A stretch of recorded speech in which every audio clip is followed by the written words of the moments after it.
तो कैसी हो हमारी प्यारी फैमिली।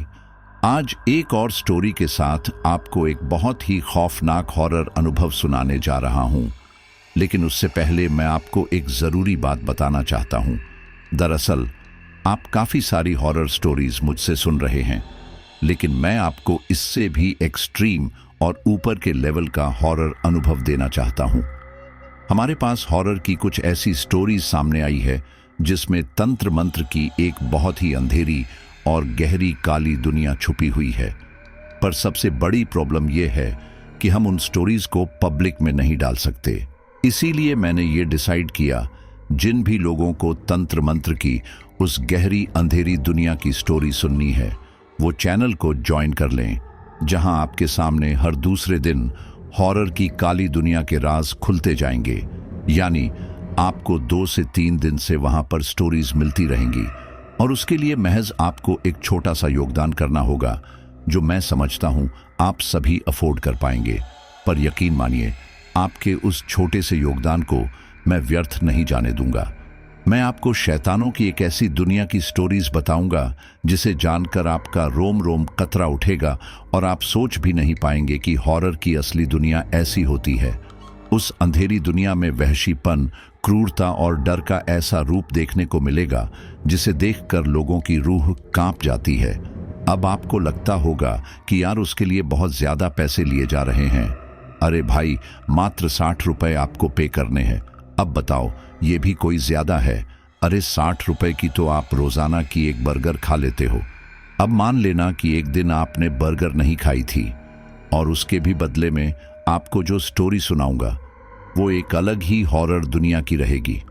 तो मुझे अपनी फैमिली पर पूरा यकीन है, जो भी लोग उस हॉरर की दुनिया को जानने में इंटरेस्टेड हैं, वो जरूर चैनल को ज्वाइन करेंगे।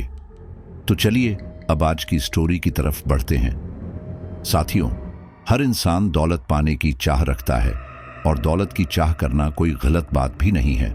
लेकिन दौलत पाने के लिए बिना सोचे समझे पागलों की तरह दौड़ पड़ना, अच्छे बुरे का ख्याल न करना, इंसान को ऐसी मुश्किल में डाल देता है जहां से फिर निकल पाना उस इंसान के लिए नामुमकिन हो जाता है। आज की ये कहानी कुछ ऐसे ही इंसानों की सच्ची कहानी है जो दौलत पाने की लालसा में अपनी अक्ल खो बैठे थे। ये ऐसे दोस्त थे जो बहुत ज्यादा आलसी थे, और मेहनत से पैसे कमाकर खाने में इनको बड़ी शर्म आती थी।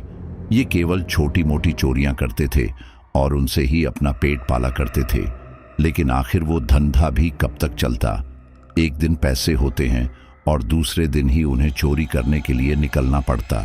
लेकिन इनमें से एक दोस्त के एक दिन एक ऐसी जानकारी हाथ लग गई जहां से उन्हें बहुत सारा पैसा मिल सकता था।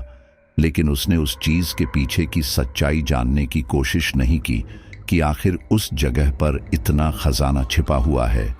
तो आज तक उसको कोई निकाल क्यों नहीं पाया? वो बस बिना सोचे समझे अपने दोस्तों को साथ लेकर उस भयानक जगह पर पहुंच जाता है जो उन सभी के लिए अनजान थी। और उसके बाद वहां पर जो उनके साथ हुआ, वो शायद वो अपनी पूरी जिंदगी में नहीं भूल पाएगा। और अब तो अपने जीवन में चोरी न करने की सौगंध ही खा चुका है। लेकिन अब उसकी हालत ऐसी हो चुकी है कि वो अपने पैरों पर खड़ा भी नहीं हो सकता। तो ऐसी दर्दनाक स्थिति में उसने हमारे साथ अपनी स्टोरी शेयर की है। तो चलिए स्टोरी को शुरू करते हैं। रात के 10 बज रहे थे। गांव में अब लगभग हर व्यक्ति खा पी के सोने की तैयारी कर रहा था। लेकिन मनोहर पिछले 2 घंटे से बैठा, बड़े ध्यान से अपने सामने रखी कुछ पुरानी डायरियों के पन्ने पलट के कुछ देख रहा था। अचानक उसकी आंखें चमक उठी। उसने डायरी बंद की और अपना मोबाइल लेकर अपने दोस्त कार्तिक को कॉल करने लगा। हेलो कार्तिक, एक बड़ी जबरदस्त खबर है। आज मुझे एक ऐसे राज्य का पता लगा है, मिल गई मुझे पूरी जानकारी। 1 घंटे बाद अपने सब साथियों को लेकर गांव के बाहर वाले नाले के पास मिल। मनोहर ने मोबाइल कुर्ते के जेब में डाला, फिर अपने सामने रखी डायरी बड़ी हिफाजत से संभाल के संदूक के अंदर रख संदूक पर बड़ा सा ताला लगा दिया, और फिर घर से बाहर निकल के इधर उधर देखने लगा। जब उसे कोई भी दूसरा शख्स नहीं दिखाई दिया तो उसने जल्दी से घर के दरवाजे पर ताला लगाया और तेज कदमों से गांव के बाहर वाले नाले की तरफ चल पड़ा। रात के अंधेरे और सन्नाटे भरे माहौल में चौकन्ना हो चलते हुए जब मनोहर गांव के बाहर वाले नाले के पास पहुंचा तो वहां पहले से ही उसके साथी कार्तिक, विनय, मोहन और किशोर मौजूद थे। वे चारों बड़ी बेचैनी से मनोहर के आने का ही इंतजार कर रहे थे। मनोहर को आया देख वे चारों तुरंत उसकी ओर लपकते हुए बढ़े। कार्तिक ने अपने मोबाइल की टॉर्च जलाने की कोशिश की तो मनोहर ने उसे रोकते हुए कहा, ये क्या कर रहे हो तुम? टॉर्च जलती देख कहीं कोई गांव वाला इधर चला आया तो मुसीबत हो जाएगी। कार्तिक ने तुरंत मोबाइल बंद करके कुर्ते की जेब में रखा और फिर धीरे से पूछा, तुम्हारा फोन आया तब से मैं बेचैन हो रहा हूं जानने के लिए, आखिर ऐसा क्या पता चल गया है तुम्हें जो तुमने हम सबको इतनी रात को यहां बुलाया है? किशोर ने अपनी जेब में रखी बीड़ी निकाल के सुलगाई और मनोहर से बोला, हाँ यार, कितने बरसों से हम सब लोग दौलत कमाने की आस में दर दर भटकते फिर रहे हैं। पता नहीं कब किस्मत हम पर मेहरबान होगी और हमें दौलतमंद बनने का मौका मिलेगा। मनोहर ने हल्के से ताली बजाते हुए मुस्कुरा के कहा, तो ये समझ लो किशोर कि अब हमारी किस्मत हम पर पूरी तरह से मेहरबान हो गई है। अगर हम लोग थोड़ी हिम्मत और होशियारी से काम करेंगे तो जल्द ही हमारे पास इतनी दौलत होगी कि जिंदगी भर खुले हाथों खर्च करने के बाद भी खत्म नहीं होगी। अब तक कभी किसी ने सपने में भी नहीं सोचा होगा इतनी दौलत हमें बस एक झटके में मिल सकती है। मनोहर की बातें सुनते ही उसके सभी साथियों के चेहरों पर उत्सुकता और लालच झलकने लगा। ये सभी पांचों साथी बरसों से गांव कस्बे में ही इधर उधर घूम के कोई छोटा मोटा हाथ मार लेते थे या फिर किसी को बेवकूफ बना के उससे थोड़ी बहुत रकम हासिल कर लेते थे, लेकिन उन सब ने तो कभी हजारों से ऊपर की बात अपने ख्वाबों में भी नहीं सोची थी। इसलिए अब मनोहर के मुंह से जब उन्होंने इतनी अकूत दौलत के बारे में सुना तो कुछ पलों के लिए तो उनकी बोलती ही बंद हो गई। फिर कार्तिक ने कुछ सोचते हुए पूछा, लेकिन मनोहर, तेरे हाथ कहां से ऐसे खजाने का पता लग गया? क्या किसी राजे महाराजे के महल में जाके हमें चोरी करनी है? मनोहर ने मुस्कुराते हुए कहा, राजे महाराजे के पास अब आजकल के जमाने में कहां से कुछ माल मिलेगा? वो बेचारे तो खुद ही बड़ी बदहाली में अपनी जिंदगी बिता रहे हैं। फिर 2-4 सेकंड रुक के मनोहर धीरे से बोला, देखो यारों, हम सब भले ही 5 सालों से एक साथ मिलके चोरी चकारी करते आ रहे हैं, लेकिन इस गांव देहात में अब और अपनी जिंदगी बर्बाद नहीं करनी है। मैं जिस दौलत की बात कर रहा हूं ना, उसे हासिल करने के बाद फिर हम लोग बड़े आराम से किसी बड़े शहर में जाके रहेंगे। किशोर ने तुरंत कहा, अरे यार, अगर सचमुच में ऐसा हो जाए तो बस मजा ही आ जाएगा। पैसे पास में रहेंगे तो फिर किसी सुंदर सी लड़की से शादी करके आराम से घर गृहस्थी बसाऊंगा। किशोर की बात सुन सब साथी हंसने लगे। तभी विनय ने थोड़ा चिंतित हो पूछा, लेकिन मनोहर, जब दौलत इतनी ज्यादा है तो उसमें खतरा भी तो बहुत ज्यादा होगा ना यार, कहीं इस चक्कर में हमारी जान चली गई तो? मोहन और कार्तिक भी अब थोड़े परेशान से दिखने लगे। मनोहर ने अब कुछ जोर से कहा, अरे क्या तुम जान जाने की फिक्र कर रहे हो? अभी जैसी जिंदगी हम लोग जी रहे हैं उससे तो मौत ही अच्छी रहेगी। फिर जरा ये तो सोचो कि अगर हम अपने मकसद में कामयाब हो गए तो हमारी पूरी जिंदगी का रुख ही बदल जाएगा। कार्तिक बेचैनी से बोला, बस यार बस, अब और सब्र नहीं हो रहा है मुझसे। जल्दी से बता कि इतनी अकूत दौलत का पता तुझे लगा कैसे, और वो दौलत हासिल करने के लिए हमें क्या करना होगा? मनोहर बड़े राज भरे अंदाज में बोला, अब यार, वो दौलत कहां पर छिपी हुई है ये तो मैं तुम लोगों को अभी नहीं बता सकता। हाँ, जरूर बता सकता हूं कि उसके बारे में मुझे पता कैसे लगा। दरअसल पिछले हफ्ते मैंने अपने गांव के बाहर वाले कच्चे रास्ते पर एक गाड़ी खड़ी देखी। उस गाड़ी में एक बूढ़ा और एक जवान आदमी बैठे थे। उनकी गाड़ी का इंजन शायद गर्म होने की वजह से गाड़ी बंद पड़ गई थी। मैं वहीं पास में ही छिप के गाड़ी पर नजर रख रहा था।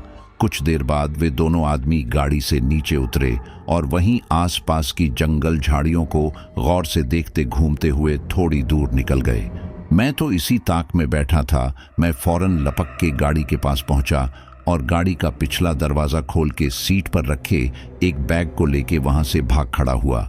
उस बैग में से मुझे थोड़े बहुत रुपये, पैसे, 1-2 कपड़े और कुछ पुरानी डायरी रखी हुई मिली। मैं बहुत निराश हो गया और रुपये पैसे अपनी जेब में रख के वो बैग अपनी खटिया के नीचे पटक दिया। उसके बाद तो मेरे दिमाग से उस बैग की बात ही निकल गई थी। लेकिन जब कल दोपहर को मैं यूं ही टहलते हुए वापस उस रास्ते पर पहुंचा तो मैंने वही गाड़ी फिर से वहां पर खड़ी देखी और उन्हीं दोनों आदमियों को वहां परेशान हो इधर उधर घूमते देखा। जब मैंने उनकी बात सुनी तो मुझे पता चला कि वे लोग अपनी गुम हुई किसी डायरी को खोज रहे हैं जिसमें किसी बहुत बड़े खजाने का राज छिपा हुआ है।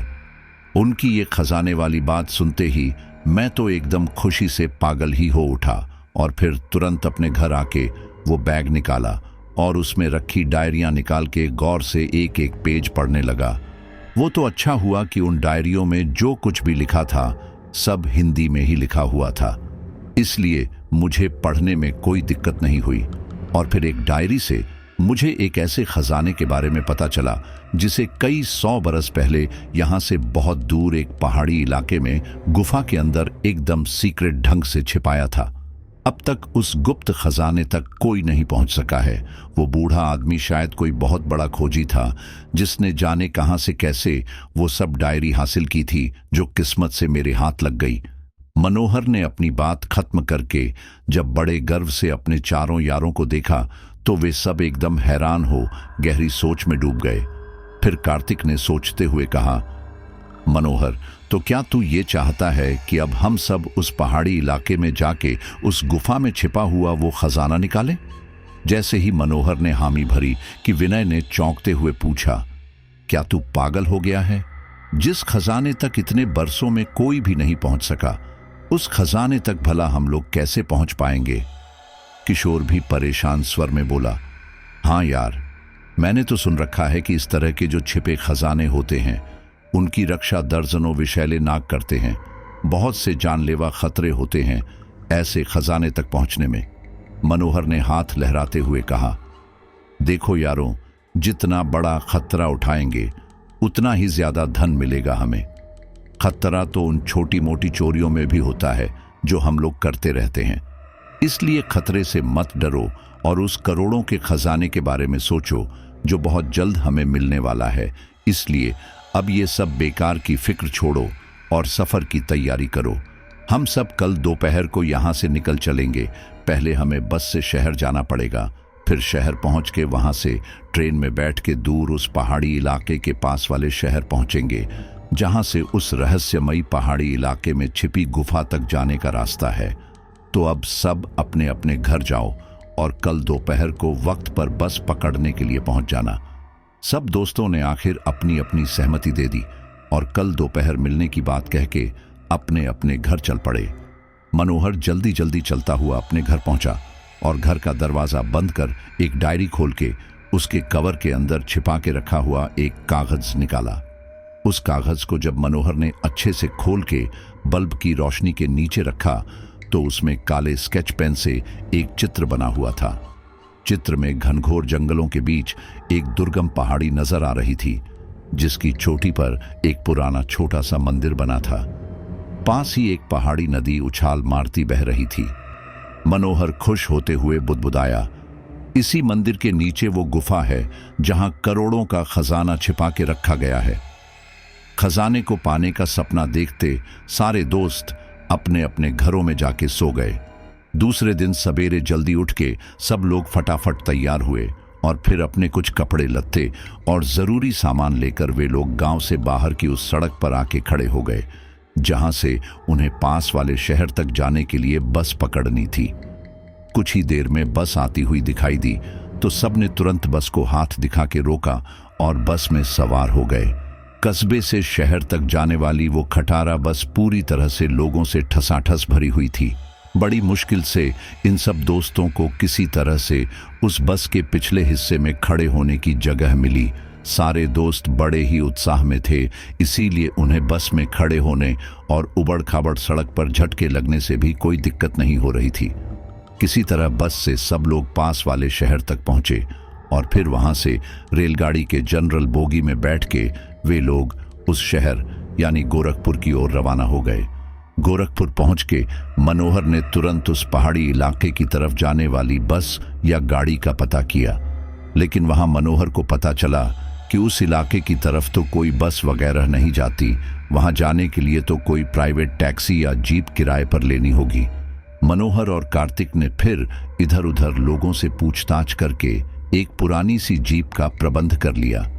जीप का ड्राइवर एक बूढ़ा व्यक्ति था और जीप की हालत भी बहुत खस्ता हाल थी, लेकिन वो बूढ़ा व्यक्ति बहुत कम रुपयों में ही मनोहर और उसके दोस्तों को पहाड़ी इलाके के पास ले जाने के लिए तैयार हो गया।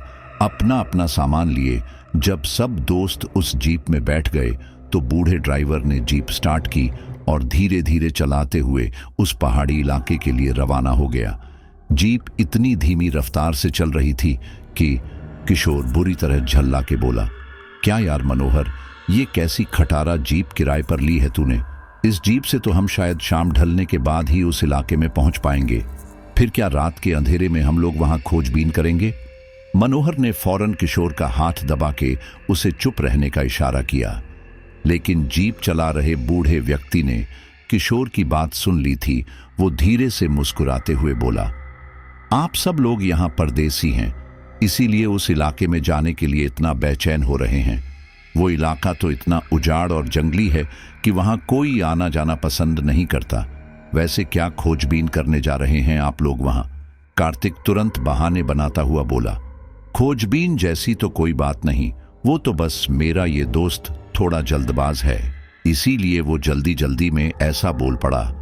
लेकिन इतना तो बताइए चाचा कि आप तो इस जगह के अच्छे जानकार लगते हैं, तो क्या कुछ खास बात जानते हैं आप उस पहाड़ी या फिर उस पहाड़ी पर बने मंदिर के बारे में? ड्राइवर ने गर्दन हिलाते हुए कहा, अब कहानियां तो बहुत सुन रखी है मैंने, लेकिन उन कहानियों में सच्चाई कितनी है और झूठ कितना है ये मैं नहीं बता सकता। वैसे तो 2-1 साल में एक आध बार इस इलाके में कुछ खोजबीन के लिए 2-4 लोग आ ही जाते हैं। वैसे उस पहाड़ी की तलहटी के पास ही अंग्रेजों के जमाने का बना हुआ एक छोटा सा रेस्ट हाउस भी है। उस रेस्ट हाउस में तो वैसे अब किसी को रुकने नहीं देते, लेकिन वहां का चौकीदार मेरी पहचान का है। अगर आप लोग चाहो तो मैं उससे बात करके आप सबके वहां रुकने की व्यवस्था करा दूंगा, लेकिन एक दिन के 1000 लगेंगे। मनोहर ने अपने दोस्तों की तरफ देखा, फिर हामी भरते हुए बोला, हम दे देंगे पैसे, आप कह देना उस चौकीदार से। बल्कि मैं तो कहता हूं कि आप भी वहीं रुक जाना, आखिर अपना काम पूरा होने के बाद वहां से वापस जाने के लिए भी तो कोई जीप गाड़ी चाहिए होगी ना हमें। ड्राइवर ने इस बार धीरे से कहा, मैं तो रुक जाऊंगा, लेकिन एक बात पक्की है कि आज तक मैंने जितने भी लोगों को उस पहाड़ी के पास कुछ खोजबीन के लिए जाते देखा है, उनमें से किसी को भी वहां से वापस आते नहीं देखा। पता नहीं वे सब उस इलाके में कहां घूम हो जाते हैं, फिर उनका कोई सुराग तक नहीं मिलता। ड्राइवर की ये बात सुन सारे दोस्त एकदम घबरा से गए। कुछ दूर आगे जाने के बाद अचानक ही एक झटके से गाड़ी रुक गई तो सब चौंक उठे। कार्तिक ने ड्राइवर से कहा, अरे एकदम से यूं ब्रेक क्यों लगाया तुमने? थोड़ा सावधानी से जीप चलाओ, अभी हम में से किसी को चोट लग जाती तो? ड्राइवर ने बिना कहे ही सामने इशारा कर दिया। मनोहर और कार्तिक ने देखा कि एक अघोरी तांत्रिक सड़क के बीचों बीच हाथ में त्रिशूल लिए खड़ा है। उफ, अब ये अघोरी कहां से चला आया यहां? बड़बड़ाते हुए मनोहर और उसके दोस्त जीप से नीचे उतर पड़े। विनय ने अघोरी से गुस्से से कहा, यूं सड़क के बीच में क्यों खड़े हो? क्या जान देने का इरादा है तुम्हारा? उस अघोर ने जोर से ठहाका लगाया और फिर कठोर स्वर में बोला, मूर्खों, जान देने का इरादा तो तुम लोगों का है जो यूं निकल पड़े हो उस भयानक पहाड़ी की ओर। सब एकदम चौंक पड़े कि इस अघोरी को भला कैसे पता चला कि हम लोग कहां जा रहे हैं। तभी अघोरी ने त्रिशूल उठाया और किशोर के कंधे पर रखते हुए कहा, तू मरेगा सबसे पहले। मौत तेरे कंधे पर बैठ गई है मूर्ख, बहुत जल्द तड़प तड़प के मरेगा तू, बहुत बुरी मौत लिखी है तेरी किस्मत में। और फिर वो भयानक हंसी हंसता हुआ सड़क किनारे जंगल में जाने कहां गुम हो गया। किशोर और उसके साथ खड़े दोस्त उस अघोरी की बात सुन एकदम हक्के बक्के हो मूर्ति की तरह अपनी अपनी जगह पर खड़े के खड़े रह गए। किशोर तो आने वाली मौत के खौफ से इस कदर घबरा उठा कि थर थर सूखे पत्ते की तरह कांपने लगा। डर से उसका चेहरा पीला पड़ गया। मनोहर ने हिम्मत कर जैसे ही अपना हाथ किशोर के कंधे पर रखा कि वो डर से एकदम चीख पड़ा। उसकी चीख सुनकर मनोहर और दूसरे साथी बुरी तरह से घबरा उठे। कार्तिक ने किशोर को घूरते हुए कुछ गुस्से से कहा, ये तू ऐसे पागलों की तरह क्यों चिल्ला रहा है? किशोर हांफते हुए किसी तरह बोला, क्या तूने सुना नहीं कि वो अघोरी क्या बोल के गया अभी अभी? मुझे बहुत डर लग रहा है यार, पता नहीं आगे क्या होगा, कहीं आगे जाते ही मैं मर गया तो। अब मनोहर ने नरमी से समझाते हुए कहा, ओह किशोर, तुम भी न बहुत ही कमजोर दिल के निकले यार। भला ऐसे किसी बाबा वाबा के कहने से किसी की मौत आती है? ये लोग तो इसी तरह की बात करके बस यूं ही डराना चाहता है लोगों को, ताकि अपनी मौत से बचने के लिए हम इन्हें ढेर सारे पैसे दे दें। किशोर बोल पड़ा, पर मनोहर, उस बाबा को कैसे पता चला कि हम लोग कहां किधर जा रहे हैं? और फिर उसने हम सब में उसने सिर्फ मेरी ही मौत जल्दी होने वाली है ऐसा क्यों कहा? तभी मोहन भी घबराए स्वर में बोला, हाँ मनोहर, मुझे भी उस अघोरी की बात सुनकर बहुत घबराहट सी हो रही है। और फिर मुझे नहीं लगता कि उस अघोरी ने किशोर से ये सब सिर्फ रुपयों पैसों के लिए कहा होगा। उसने तो पैसों की कोई बात की ही नहीं, वो तो बस किशोर को आने वाले खतरे के बारे में आगाह करके जाने कहां जंगल में गुम हो गया। कार्तिक ने कुछ पल सोचने के बाद कहा, हमें थोड़ा सा ज्यादा संभल के और सावधान रह के आगे बढ़ना चाहिए। तभी बूढ़ा ड्राइवर घबराई आवाज में बोला, अब चलिए जल्दी से आके जीप में बैठ जाइए, हमें यहां ज्यादा देर नहीं रुकना चाहिए। सब फटाफट जीप में आकर बैठ गए। ड्राइवर ने जीप स्टार्ट की और फिर आगे की तरफ देखते हुए धीरे धीरे जीप चलाने लगा। कुछ देर तक तो सब दोस्त चुप होके मन ही मन कुछ सोचते हुए बैठे रहे। फिर मनोहर ने कहा, तुम लोग अपने मन में किसी भी तरह की फालतू बात मत आने दो। अगर काम शुरू करने से पहले ही तुम सब घबराओगे तो फिर हम कभी भी कामयाब नहीं हो पाएंगे। करीब 2-2.5 घंटे तक सफर करने के बाद सबको भूख और थकान सी महसूस होने लगी। विनय ने मनोहर से कहा, क्यों ना हम थोड़ी देर के लिए कहीं रुक जाएं, किसी ढाबे या चाय पानी के ठेले पर। बहुत भूख लग रही है और शरीर भी थक सा गया है। मनोहर तुरंत ये प्रस्ताव मंजूर करते हुए बोला, ठीक है, अभी रास्ते में कहीं कोई ढाबा वगैरह दिखेगा तो वहां रुककर कुछ खा लेते हैं, लेकिन पता नहीं यहां इस सुनसान रास्ते पर कोई ढाबा मिलेगा भी या नहीं। बूढ़ा ड्राइवर फौरन बोला, ढाबा तो नहीं, पर एक छोटी सी चाय पानी की गुमटी है आगे, वहां चाय और कुछ छोटी मोटी खाने की चीजें मिल जाएंगी।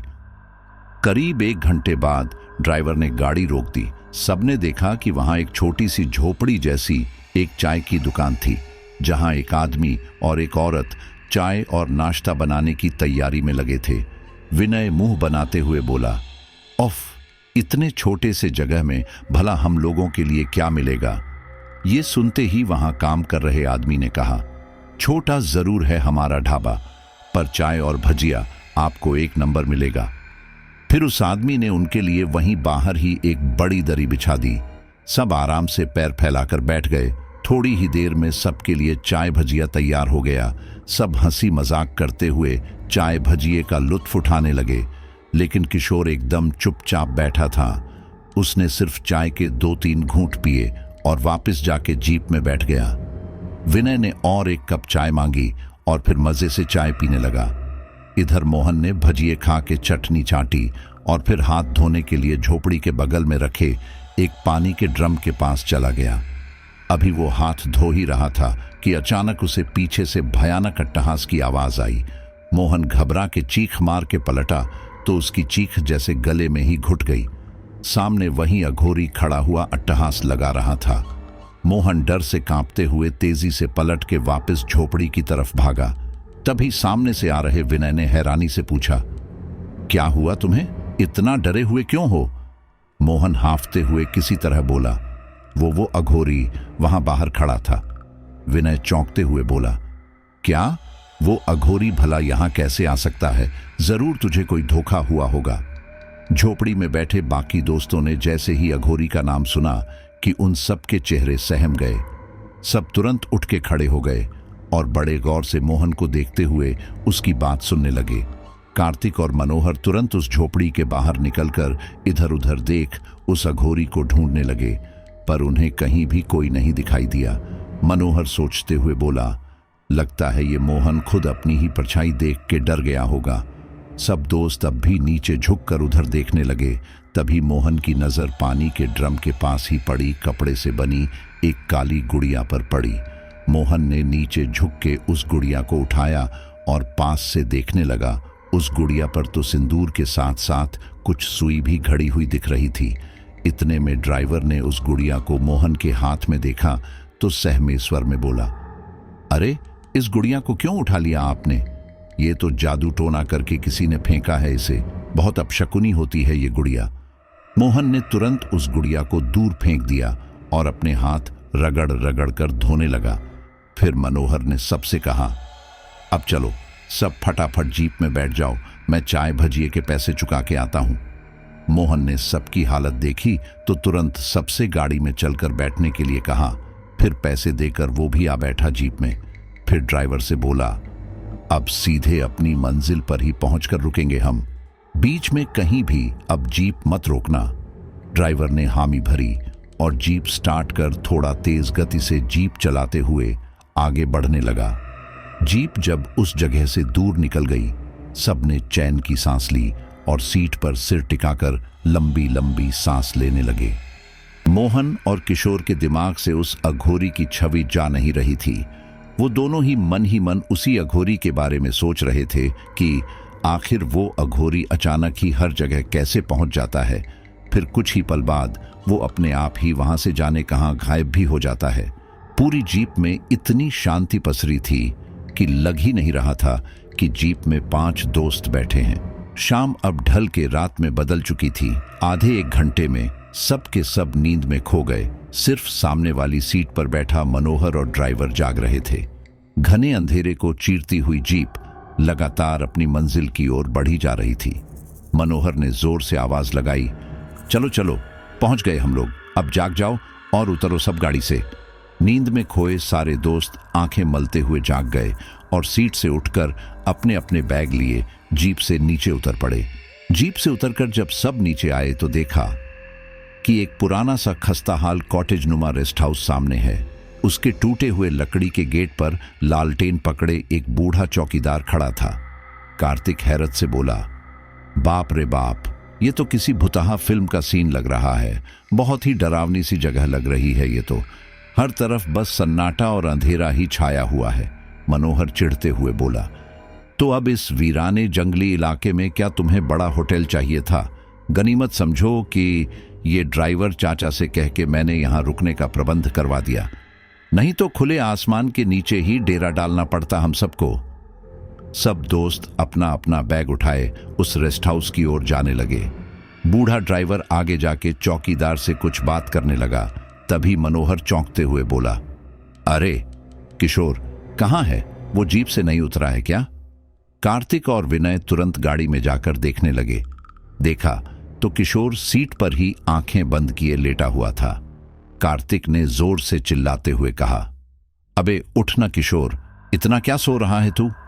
कार्तिक ने किशोर को जगाने के लिए हाथ लगाया, लेकिन अगले ही पल वो घबरा के चिल्ला उठा। किशोर का शरीर तो एकदम अंगारे की तरह गर्म था। कार्तिक की चीख सुनकर बाकी दोस्त और ड्राइवर दौड़े हुए गाड़ी के करीब चले आए। किशोर तेज बुखार में बेसुध था।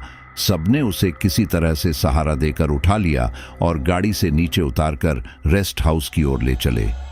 रेस्ट हाउस के अंदर ले जाकर एक कमरे में पलंग पर लिटा दिया गया।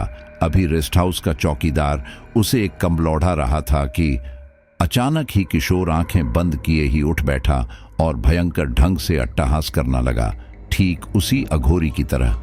किशोर को यूं भयानक ढंग से हंसते देख सबके सब डर के मारे थर थर कांपने लगे। कुछ सेकंड तक हंसने के बाद किशोर फिर वापस बेसुध सा होकर पलंग पर गिर पड़ा। बेसुध किशोर को कंबल ओढ़ाकर सब रूम से बाहर निकल आए। सबके चेहरे डर से पीले पड़ गए थे, जुबान खामोश हो गई थी और आंखों में डर की परछाई झलक रही थी। मनोहर ने धीरे से कहा, घबराओ नहीं, तेज बुखार में इंसान कभी कभी यूं विचित्र सी हरकतें करने लगता है। मेरे पास बुखार कम करने की दवा है।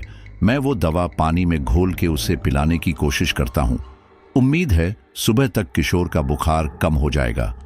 ड्राइवर ने चौकीदार से कह के सबके लिए चाय और हल्का फुल्का खाने के लिए कुछ बनवा दिया। सब बहुत थके हुए थे, इसीलिए थोड़ा बहुत खा पी के सब वहीं पास वाले कमरे में दरी बिछा के कंबल ओढ़ के सो गए। ड्राइवर और चौकीदार भी रेस्ट हाउस के बरामदे में सो गए थे। मनोहर ने किशोर के पास ही रुकना उचित समझा, क्योंकि रात में उसे अकेले नहीं छोड़ा जा सकता था। इसलिए वो वहीं पर नीचे जमीन में ही एक दरी बिछाकर लेट गया। सबकी रात यूं ही आंखों आंखों में कट गई। सुबह सुबह 7 बजे ही चौकीदार ने सबके लिए चाय बनाई और कुछ बिस्किट वगैरह साथ लेके आ गया। सबने जल्दी जल्दी चाय पी और फिर फटाफट तैयार हो गए। मनोहर चिंतित हो बोला, इस किशोर का बुखार तो कम होने का नाम ही नहीं ले रहा है। मैंने चौकीदार से गीली पट्टियों का इंतजाम करने कहा है और अभी एक गोली भी चाय में घोल के खिला दी है। दोपहर तक तो किशोर का बुखार कम होना ही चाहिए। इस जंगल में तो आसपास कहीं कोई डॉक्टर वैद्य भी नहीं मिलने वाला है। पहले तो सब एकदम परेशान हो गए। फिर विनय ने धीरे से कहा, तो अब फिर हम लोग क्या करें? क्या किशोर का बुखार कम होने तक हम सब यहीं रेस्ट हाउस में ही बैठे रहे? क्योंकि इस हालत में किशोर को अकेले छोड़कर जाना ठीक नहीं रहेगा। मनोहर तुरंत बोला, अकेले क्यों रहेगा वो? ड्राइवर और यहाँ का चौकीदार तो यहीं रेस्ट हाउस में ही रहेंगे ना। अब चलो सब के सब पहाड़ी पर जाने के लिए तैयार हो जाओ। सब फटाफट पहाड़ पर जाने के लिए तैयार होने लगे। तब तक चौकीदार ने उन्हें थोड़ा बहुत खाने का सामान और एक बोतल में पानी भर के दे दिया। मनोहर ने चौकीदार को कुछ रुपये देकर रात के खाने का प्रबंध करने के लिए कह दिया। साथ ही उसे किशोर का ख्याल भी रखने के लिए कहा। ड्राइवर भी किशोर का ख्याल रखने के लिए रेस्ट हाउस में ही रुक गया। रेस्ट हाउस के पीछे से ही उस पहाड़ी की चढ़ाई शुरू होती थी। सबने गहरी गहरी सांस ली और पहाड़ी की कठिन चढ़ाई चढ़ना शुरू किया। पहाड़ी बहुत ही ऊंची और सीधी चढ़ाई वाली थी। पहाड़ी की चढ़ाई चढ़ते चढ़ते सब दोस्तों का दम निकल गया। बड़ी मुश्किल से हांफते हुए जब वे सब ऊपर पहुंचे तो देखा कि आसमान काले काले बादलों से भर गया है। हवा भी एकदम ठंडी हो चली थी। ऐसा लग रहा था कि जल्दी ही तेज बारिश शुरू होने वाली है। मोहन परेशान स्वर में बोला, ऑफ, ऐसे पहाड़ी इलाकों में बादल और बारिश का कोई ठिकाना नहीं रहता। अब बरसात शुरू हो गई तो हम लोग क्या करेंगे? हमारे पास तो छतरी भी नहीं है। मनोहर ने पहाड़ी की चोटी पर बने एक छोटे से मंदिर की ओर इशारा करते हुए कहा। वो छोटा सा दिखने वाला मंदिर बहुत पुराना लगता है। आओ हम चारों उसी मंदिर के अंदर चलते हैं। वहां हम पर बारिश का कोई असर नहीं होगा। फिर जब बारिश बंद हो जाएगी तो हम लोग मंदिर से बाहर निकल के अपनी खोजबीन शुरू करेंगे। तभी बारिश की बूंदें बरसने लगी। सब बचने के लिए तेजी से मंदिर की ओर लपके। उनके मन में अजीब से भाव आ रहे थे। पता नहीं ये उस प्राचीन मंदिर का असर था या फिर कुछ और, लेकिन मंदिर में कूदम रखते ही सब एकदम खामोश हो गए। मंदिर का प्रवेश द्वार अत्यंत संकरा और ठोस पत्थरों से बना था। वहां से भीतर प्रवेश करते ही और भी छोटा एक द्वार था, जिसके अंदर एक अत्यंत ही प्राचीन शिवलिंग विराजमान था। शिवलिंग के नजदीक ही एक कलश पर बड़ा सा पीतल का दिया जल रहा था। उस दिए की रोशनी से ही मंदिर के अंदर सब दिखाई दे रहा था। सब दोस्तों ने शिवलिंग को हाथ जोड़े और प्रार्थना की। फिर कुछ देर बाद जब सबने देखा कि बारिश बहुत ही धीमी हो रही थी तो वे सब मंदिर से बाहर निकल आए और बारिश की रिमझिम फुहारों का आनंद लेते हुए आसपास के परिसर में घूमने लगे। तभी कार्तिक ने मनोहर का हाथ पकड़ के पूछा, अब तक तो तूने उस करोड़ों के खजाने के बारे ठीक से कुछ भी नहीं बताया है, लेकिन अब तो ये बता कि वो खजाना छिपा कहां पर है। जब तक हमें उस बारे में कुछ पक्का पता नहीं चलेगा तब तक हम लोग उसे खोजेंगे कैसे? अभी मनोहर कुछ जवाब देने ही वाला था कि अचानक ही उसे महसूस हुआ कि कोई छुपकर उन्हें देख रहा है।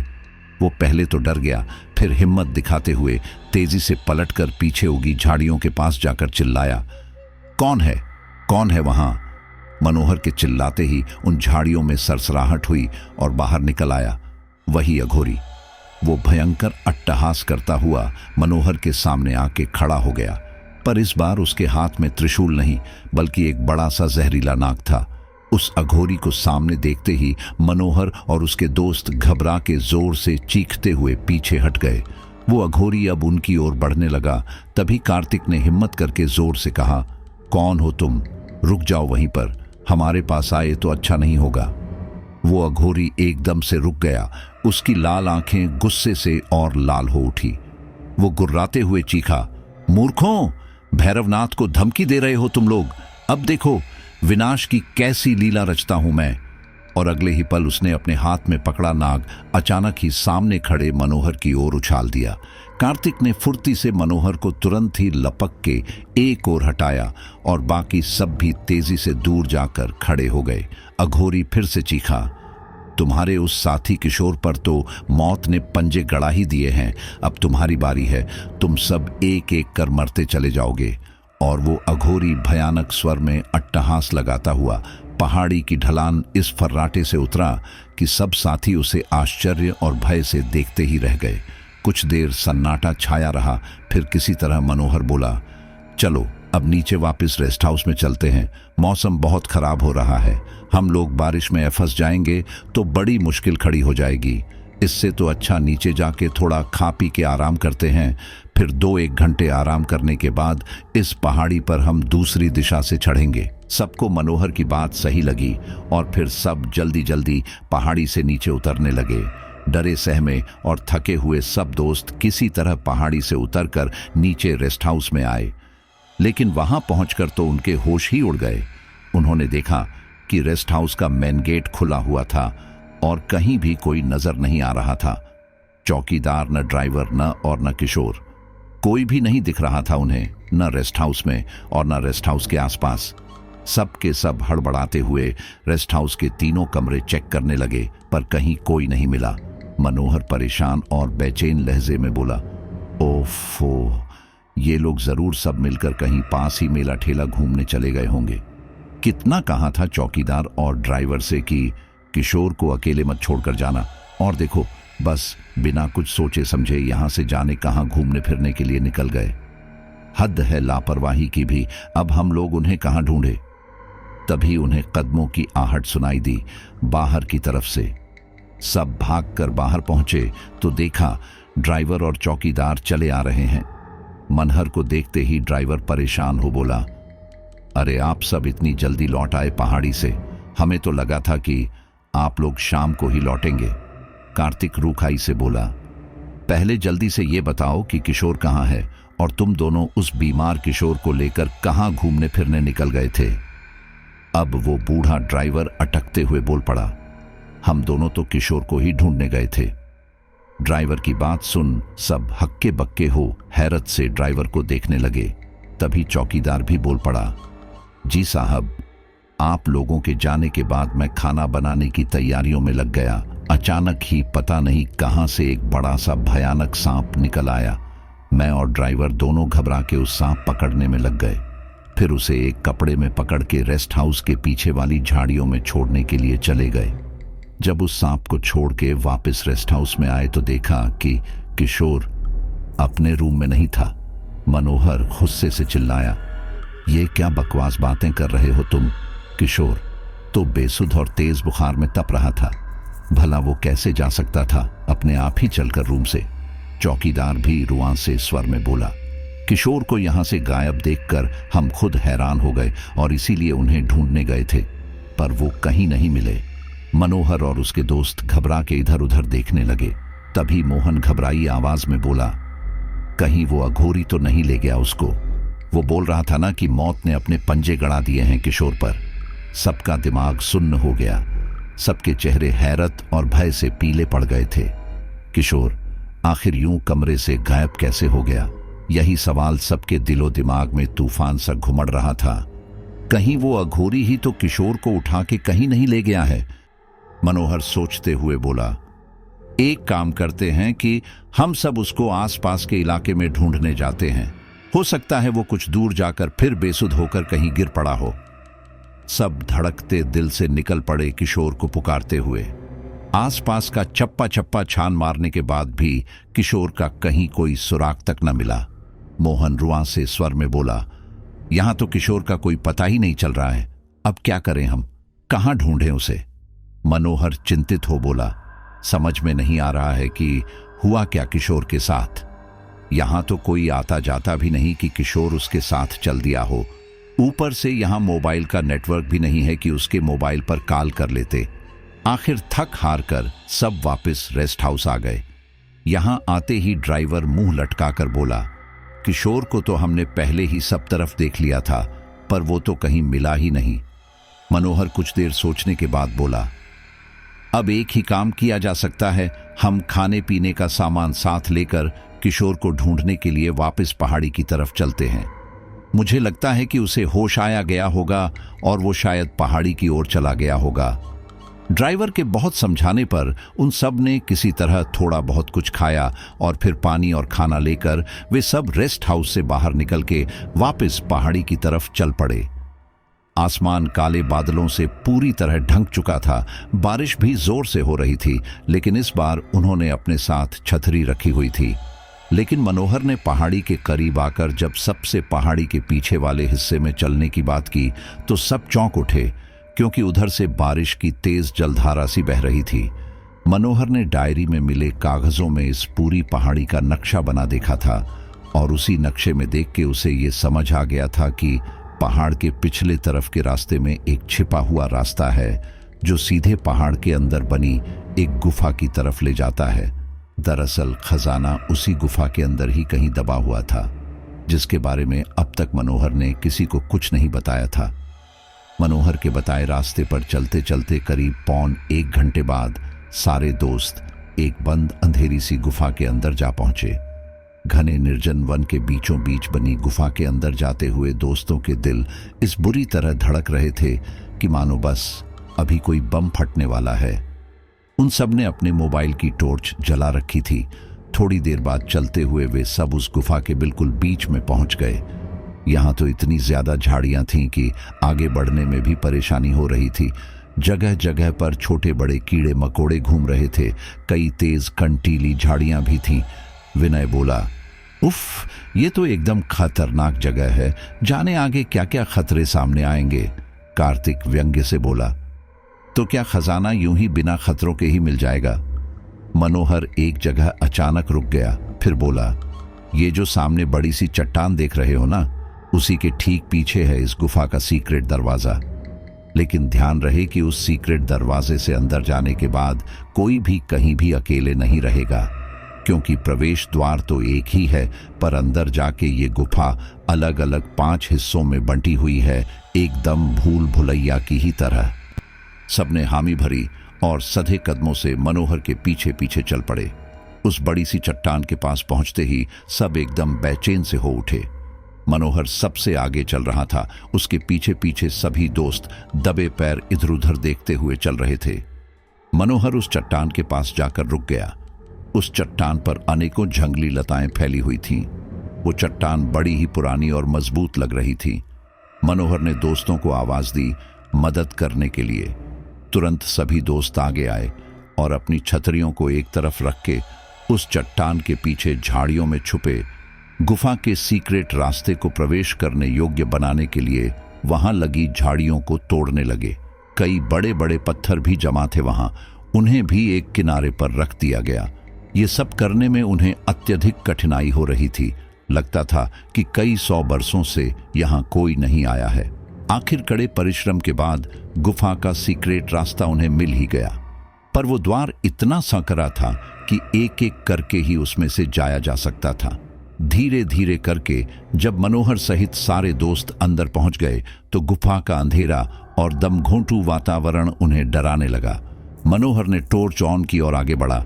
सभी दोस्त चुपचाप चलने लगे उसके पीछे पीछे। कुछ दूर जाते ही अंधेरा एकदम घना हो गया। पैरों के नीचे की जमीन मुलायम और गीली गीली थी, इसलिए चलते समय पैर धंसने लगते थे थोड़े। तभी मनोहर एकदम से रुक गया। सामने गुफा अब 5 भागों में विभाजित दिख रही थी। मनोहर ने धीमे स्वर में कहा, इन पांचों मार्ग में से केवल एक ही सही मार्ग है, बाकी के चार सिर्फ मौत की ओर ले जाते हैं। और हां, ये जो सही मार्ग है उस पर भी ज्यादा दूर तक कोई नहीं जा सका है अब तक। कार्तिक बोला, यार तुम्हें तो बहुत जानकारी है इस गुफा की, कहां से पता चली ये सब बातें? क्या उसी डायरी में लिखी थी ये बातें भी? मनोहर ठहरे अंदाज में बोला, बिल्कुल सही कहा तूने।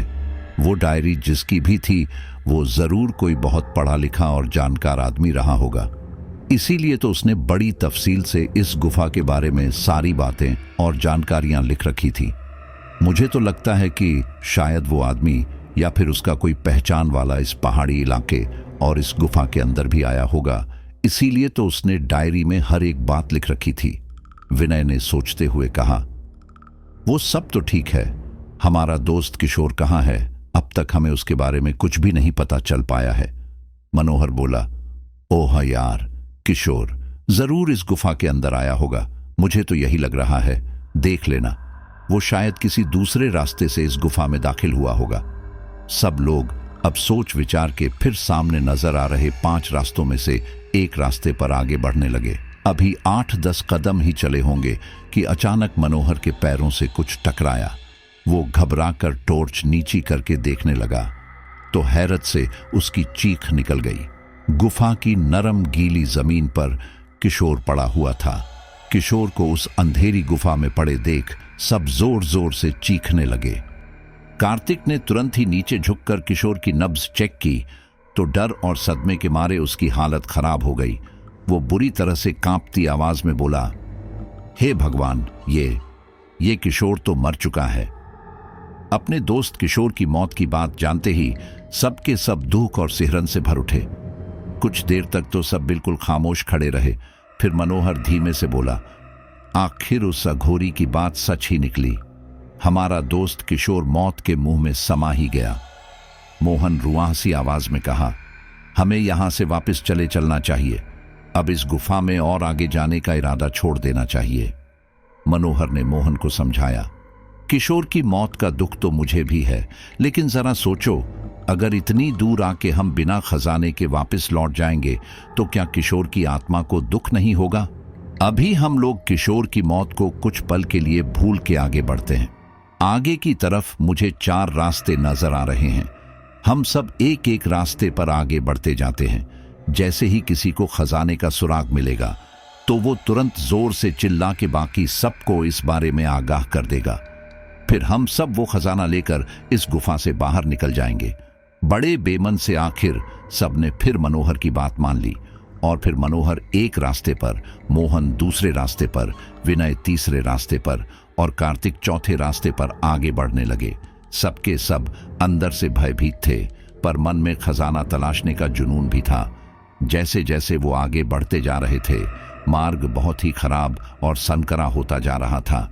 उस गहन अंधेरे में सिर्फ उनके हाथों में पकड़ी टॉर्च थी जो उन्हें दिलासा दे रही थी। अचानक गुफा में एक दिल दहला देने वाली दर्दनाक चीख गूंज उठी। अचानक गूंजी इस दर्दनाक चीख ने सबको सन्न कर दिया। आगे बढ़ते कदम रुक से गए। तभी मनोहर ने तेज आवाज में पुकारा, सब के सब जल्दी से वापस आओ। सबके सब हड़बड़ाते हुए वापस जल्दी जल्दी वहीं पर आ गए जहां से अलग अलग राह चुनी थी। सबके चेहरों पर हवाइयां उड़ रही थी। वो चीख आखिर थी किसकी? यही सवाल उन्हें परेशान कर रहा था कि तभी मनोहर एकदम चौंकते हुए बोला, मोहन, ये मोहन नहीं दिखाई दे रहा यहां पर। वो वापस नहीं आया क्या? किधर है वो? अब तो सब एकदम से घबरा गए और इधर उधर देखते हुए मोहन को पुकारने लगे। फिर जब मोहन की कोई आवाज नहीं सुनाई दी तो मोहन जिस मार्ग से आगे गया था उधर ही उसको पुकारते हुए चल पड़े सब। उस तंग अंधेरी राह पर गीली जमीन में पैर जमा जमा कर चलते हुए सब दूर तक चले गए, पर मोहन का कोई पता ही नहीं चला। विनय रोते हुए बोला, कितना कहा था मोहन ने कि यहां आना जानलेवा होगा, और देखो वही हुआ। मोहन जाने कहां गायब हो गया। पक्का उसे भी अब तक अघोरी ने मार डाला होगा। मनोहर बीच में ही बोल पड़ा, इस तरह इस जगह पर यूं बेकार की बातों में वक्त जाया न करो। भूलो मत कि हम सब भी इस वक्त खतरे में हैं। कार्तिक भी गंभीर स्वर में बोला, बिल्कुल ठीक कह रहे हो यार, हमें जल्दी से जल्दी खजाना खोज के यहां से निकल जाना चाहिए। मनोहर ने उसी रास्ते पर आगे बढ़ते हुए कहा। हम लोग कुछ दूर और जाकर देखेंगे मोहन को, क्योंकि ये रास्ता तो बड़ी दूर तक आगे जाते दिख रहा है। सब दोस्त भी चुप्पी साधे हुए मनोहर के पीछे पीछे चलते रहे। अचानक ही आगे चल रहा मनोहर जोर से चीखा। ओह, ये क्या है? कार्तिक ने बेचैनी से पूछा। क्या हुआ यार? मनोहर ने टॉर्च की रोशनी थोड़ी ऊपर की और इशारा किया सामने की ओर। सबने जैसे ही सामने ध्यान से देखा, उनके तो होश ही उड़ गए। सामने तो एक बड़ी सी दीवार खड़ी थी, जिसके ऊपर अनेकों छोटे बड़े सर्प रेंग रहे थे। सबके मुंह से डर के मारे चीखें निकलने लगीं। मनोहर ने किसी तरह से हिम्मत बटोरकर सबको शांत रहने का इशारा किया, फिर धीमे स्वर में बोला, इस तरह डरो मत और हिम्मत से काम लो। अभी सब वापस चलो और गुफा के दूसरे रास्ते पर अब बढ़ो। और हां, इस बार हम सब साथ साथ ही एक पंक्ति में चलेंगे, अलग अलग रास्तों पर नहीं। मैं सबसे आगे रहूंगा। जैसे ही कोई खतरा दिखेगा तो तुरंत सबको सजग कर दूंगा। इस तरह सही रास्ता ढूंढने में समय भले ही लगेगा, पर हम सब एक साथ सुरक्षित रहेंगे। तभी विनय रुआंसे स्वर में कह उठा, और मोहन, उसे किधर खोजेंगे हम? मनोहर सांत्वना देते हुए बोला, मोहन भी हमें जरूर मिल जाएगा। सही रास्ते पर जब हम आगे बढ़ते जाएंगे तो जरूर मोहन को भी खोज ही लेंगे। फिर सब धीरे धीरे वापस वहीं पर आए जहां से 4 रास्ते दिख रहे थे। फिर सबसे बीच वाले रास्ते पर एक के पीछे एक बढ़ने लगे। कदम दर कदम बढ़ाते हुए वे सब काफी दूर तक अंदर चले आए उस गुफा के। अब वातावरण एकदम ही अजीब सा हो गया था। घुप अंधेरे को चीरती टॉर्च की लाइट में इधर उधर देखते हुए सब चल रहे थे। जाने कितनी तरह के विचित्र कीट पतंगे उड़ते दिख रहे थे। वहां सीलन भरी हवा में दम घुटता सा लग रहा था। ज्यादा गहरी सांसें नहीं ले सक रहे थे वे लोग। तभी पीछे चल रहा विनय जोर से चिल्ला पड़ा। क्या हुआ विनय? कहते हुए सब घबराकर पलटे और विनय की ओर देखने लगे। और जैसे ही उनकी नजर विनय पर पड़ी, वो मारे घबराहट के चीखने चिल्लाने लगे। विनय के कंधे पर एक बड़ा सा चमगादड़ बैठा था, जिसके नुकीले दांत विनय के शर्ट को चीरते हुए उसके कंधे पर गड़े हुए थे। कार्तिक ने आगे बढ़कर अपने हाथ की टॉर्च से उसे हटाने की कोशिश की, पर वो चमगादड़ अजीब भयानक स्वर में चीखने सा लगा और देखते ही देखते खूनी चमगादड़ों का एक हिंसक झुंड उन सब पर टूट पड़ा। उस संकरे रास्ते पर इधर उधर भागने की भी जगह नहीं थी। चूहेदानी में फंसे चूहों जैसी हालत हो गई थी सबकी। तभी मनोहर चिल्लाया, अपनी टॉर्च की रोशनी ऊपर रखते हुए वापस मुड़कर भागो सब, ये रास्ता सही नहीं है। किसी तरह से बचते बचाते सब गिरते पड़ते मुड़कर भागने लगे। अचानक ही पीछे आ रहा विनय घबरा कर नीचे गिर पड़ा और चमगादड़ों का झुंड उस पर जैसे टूट पड़ा। वो हाथ पैर पटकते हुए बेतहाशा चीख पुकार मचाने लगा। तो मनोहर और कार्तिक ने अपने टॉर्च की रोशनी से उन चमगादड़ों को भगाने का प्रयास किया, लेकिन उन दोनों की कोई कोशिश काम नहीं आई और कुछ ही देर में विनय की चीखें बंद हो गईं। चमगादड़ों के झुंड ने विनय की जान ले ली। हांफते कांपते कार्तिक और मनोहर दोनों किसी तरह से उस भयानक रास्ते से बचकर वापस उसी जगह पहुंच गए जहां से उन्होंने वो रास्ता चुना था। कार्तिक तो वहीं गीली जमीन पर बैठकर रोने लगा। अब मैं यहां से कहीं भी नहीं जाऊंगा, नहीं जाना मुझे, और किसी रास्ते पर तुम्हें जहां जाना हो जाओ। मनोहर ने सांत्वना देने की कोशिश की, फिर उसे समझाते हुए बोला, ठीक है, तुम यहीं पर टॉर्च लेकर सावधानी से बैठे रहो। मैं अकेले ही जाता हूं इस रास्ते पर, मेरे आने तक तुम यहां से हिलना भी मत। फिर मनोहर अकेले ही सबसे किनारे वाले रास्ते की ओर बढ़ने लगे। उसका दिल धुक धुक कर रहा था कि पता नहीं अब आगे और क्या मुसीबत आ टपकेगी। मनोहर के जाने के कुछ देर बाद अकेले बैठे कार्तिक को कुछ आहट सी सुनाई दी। उसने चौंकते हुए टॉर्च की लाइट आहट की दिशा में मोड़ते हुए कहा, मनोहर, तुम आ गए क्या वापस? पर जैसे ही कार्तिक ने आने वाले को देखा, वो पूरे जोर से चीख पड़ा।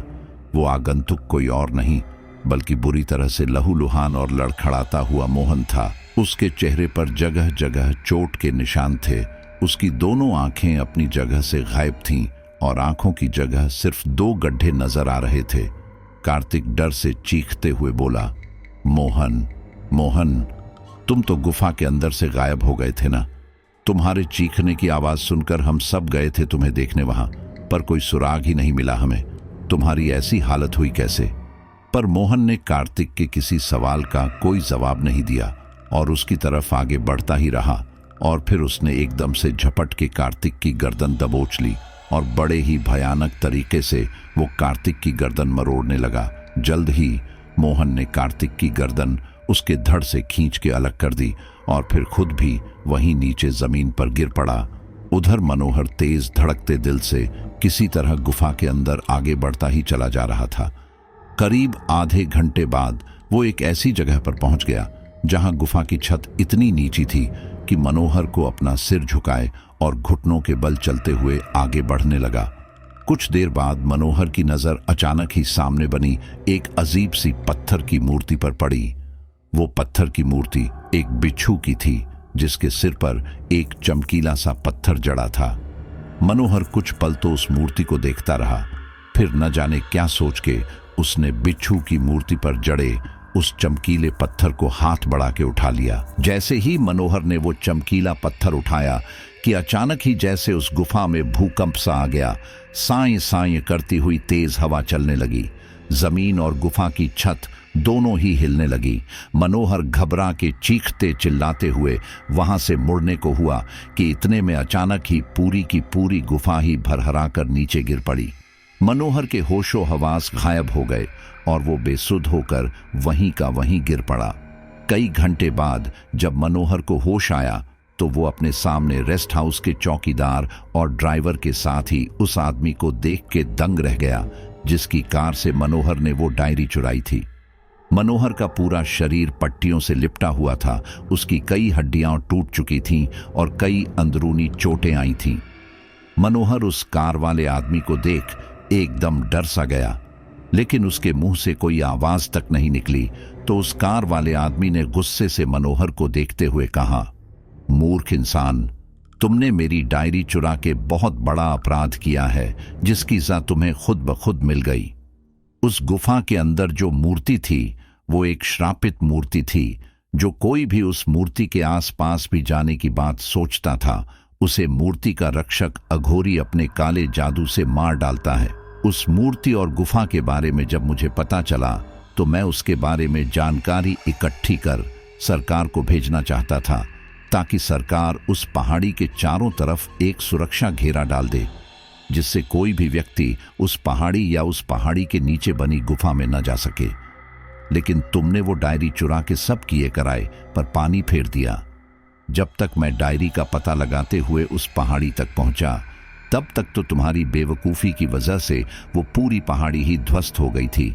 उस पहाड़ी के नीचे ही वो मूर्ति भी हमेशा के लिए गहरी खाई में जा दबी।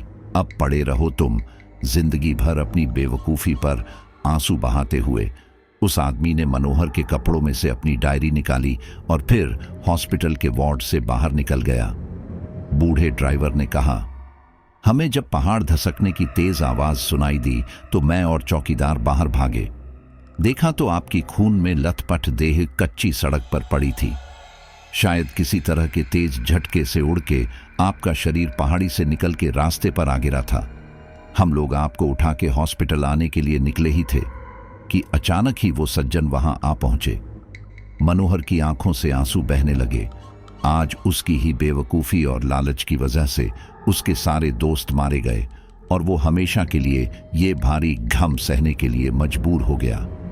लेकिन कुछ गलतियां होती ही ऐसी हैं जिसकी कोई माफ़ी नहीं मिलती और हमें यह समझना चाहिए कि कभी भी जीवन में ऐसे शॉर्टकट रास्तों पर नहीं भागना चाहिए। हमें दिखने में तो ये रास्ते आसान दिखते हैं लेकिन इनके पीछे बहुत ही ज़्यादा दर्द छिपा हुआ होता है। अगर आपको ऐसा खजाना मिल भी जाएगा तो जीवन में आगे सफलता नहीं मिल पाएगी। लेकिन सबसे बड़ी बात तो ये है कि ऐसा कोई खजाना होता ही नहीं है। ये पहले के ज़माने में हुआ करते थे जब उस समय के राजा सामंत अपने खजाने को ठिकाने लगाया करते थे। हालांकि ऐसा नहीं है कि आज के समय में भी नहीं हो सकता है जैसे कि अपनी जो 7वें दरवाजे वाले स्टोरी है उसमें ऐसे ही कई रहस्य छुपे हुए हैं। लेकिन यह केवल कुछ चुनिंदा जगहों पर ही होता है। हम हर किसी जगह को नहीं कह सकते कि यहाँ पर खजाना छिपा हुआ है। उस जगह के पीछे एक ठोस वजह भी होती है, और बिना वजह ही अगर आप ऐसे हर किसी की बातों में आ जाएंगे तो जैसा इन दोस्तों के साथ हुआ वैसा ही हर किसी के साथ भी हो सकता है। अच्छा, मुझे उम्मीद है कि आपने स्टोरी को अच्छे से एंजॉय किया होगा, और मैं आपको फिर से याद दिला दूं कि हॉरर की एक ऐसी दुनिया में आपके लिए लेकर आ रहा हूं जो बहुत ही ज्यादा एक्सट्रीम लेवल की है। वो ऐसी स्टोरीज होंगी जो शायद आपने आज तक कभी सुनी ही नहीं होंगी, और मैं यह दावे के साथ कह सकता हूं, अरे 60 रुपए किसी के लिए ज्यादा नहीं है। वो एक छोटी सी रकम है जो आप सभी आसानी से अफोर्ड कर सकते हैं, और इससे मुझे भी एक छोटा सा सपोर्ट मिल जाएगा।